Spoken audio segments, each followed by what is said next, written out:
Welcome to John Lewis 3D Learning. In this presentation, we are going to see acid bases salts, mind map of this chapter acid bases and salts. So this is the mind map of acid bases and salts chapter. So that means what are the various topics we are going to learn, and let us learn briefly about each and every topic.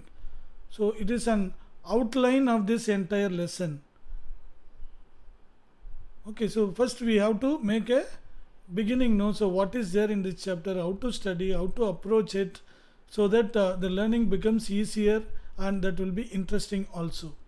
Okay, now, so in the first thing what we are going to learn is in acid bases salt chapter, what is meant by acid. So what is meant by acid? So what is the definition and all those things, and how this can be classified, and what are the uses of acids in our day-to-day life, like that. Similarly, bases, what is meant by a base, and okay, how they are classified, and what are the uses of these bases. And then salts, so what is meant by salt, what are the various types of salts, and give example for each and every types of salts and how they are prepared. So here, due to COVID-19, no, this year, so what they have done is they have eliminated the preparation of salts topic. All the other topics in the textbooks are intact, and we have all the other things except the preparation of salts in this chapter. Okay, now if you take any substance in this world, they can be classified into three types. See, what we learned is elements can combine together to form compounds. So elements can combine in a definite ratio to form a compound. So the compound can be in any one of these three types only. It can be either acid or base or salt. So what is meant by acid, how that can be classified, we will study in detail, no, about it later. So now let us try to understand, no, only these three types of substances can form. Okay, now next one is indicator. What is meant by an indicator? A substance which indicates, so the given chemical is acidic in nature or basic in nature or salt in nature, or especially acidic and basic. This can be easily found out by using a substance called indicator. Suppose you are given a solution, for example, if you are given lemon juice and they are asking you whether it is acidic or basic, how can you find out? So there are certain substances, no, that can be used as indicator, and if you add to that acid, so that will change its color. By change of color, that will indicate it is an acid. And similarly basic also, so when you put it in base, then also the color will change. But what color to what color it changes, no, that identify whether that is an acid or base. So that is what is indicator. So what is an indicator? Indicator is a chemical substance which indicates the given compound is acid or base in nature. So litmus solution also, this is also one of the indicators. We can take it as litmus solution as one of the types of indicators. Okay, then the chemical properties of acids. What are the various properties of acids? How they react with metal, how they react with non-metal. Okay, then how acid reacts with a base, or how a base reacts with an acid, and how base reacts with metal and non-metal. All these things we are going to study in detail in chemical properties. Then pH. What is meant by pH? So this is based on, the pH is based on the hydrogen ion concentration. See, for example, this pH scale is actually it has a value from 0 to 14. So pH value is 0 to 14. So by finding the pH value of a substance, we can find out whether it is acidic or basic in nature. So if the pH value is 7, that will be neutral solution. So that is neither acidic nor basic. For example, water. So why we are using only water for drinking, bathing, cooking, for everything we are using water only. Not any other chemicals like any acid or bases we are not using. Okay, why we are using only water? Because water is neutral in nature. So its pH value is 7. This pH value is 7. So what is pH? It is based on hydrogen ion concentration. Exact definition we will study in detail when we learn that particular topic. Okay, so 0 to 14 is a scale. If the pH value shows 7, that substance will be neutral. for example water. That is why we are we are using it for drinking and bathing.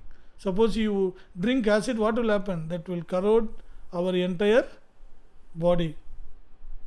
Similarly, if you use base also, what will happen? That will destroy the intestine in our body.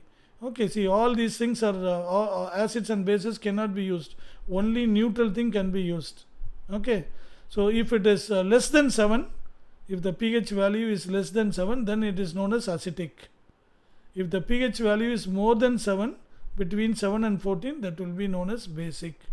So we will learn more in detail when we learn about pH topic. For example, all the juices in fruits, they are all acidic in nature. The pH value is less than 7. Okay.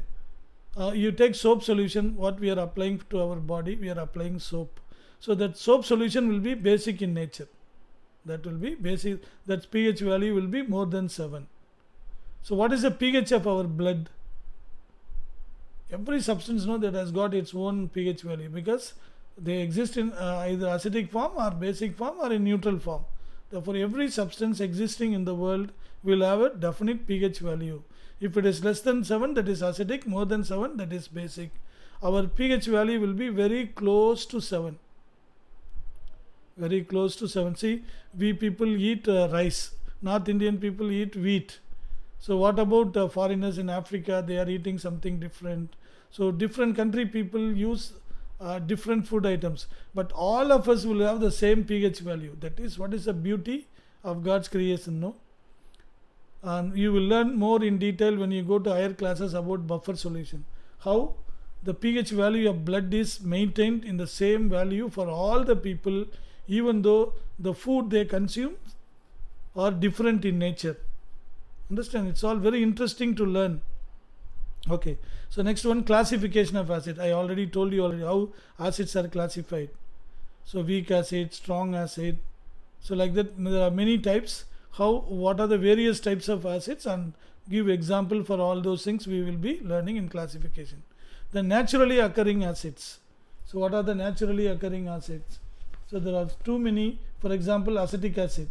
So that is called vinegar, no? For pickles they use this one. And citric acid, that is present in lemon. If you take lemon, orange juice, and they all contain citric acid. So these are all some of the naturally available acids which we are using daily.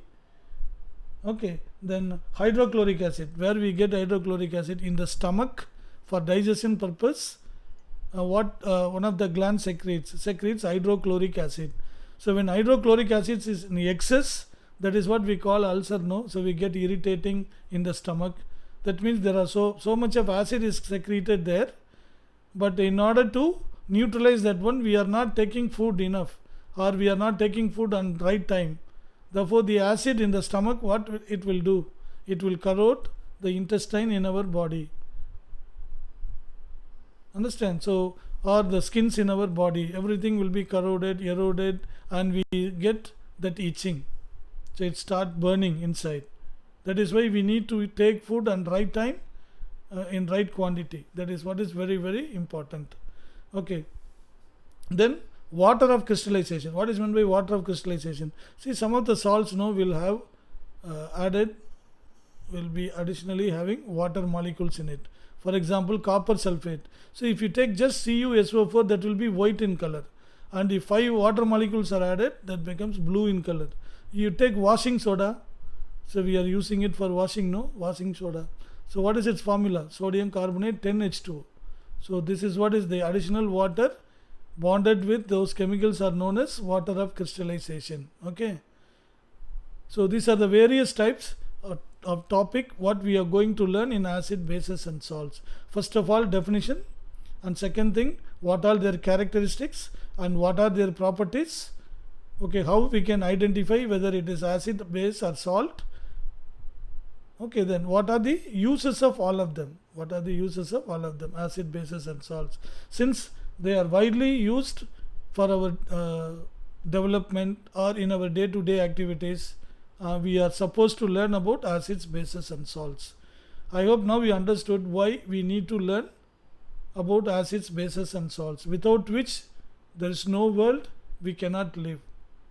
These are all very essential things to live and to develop as a whole, no, as a society. In order to develop, all these things are very essential. Therefore, we need to learn all about. Hope you liked it and it was interesting to know about basic idea about acid, bases and salts in this video. Thank you very much for watching. Until we meet next time, bye bye.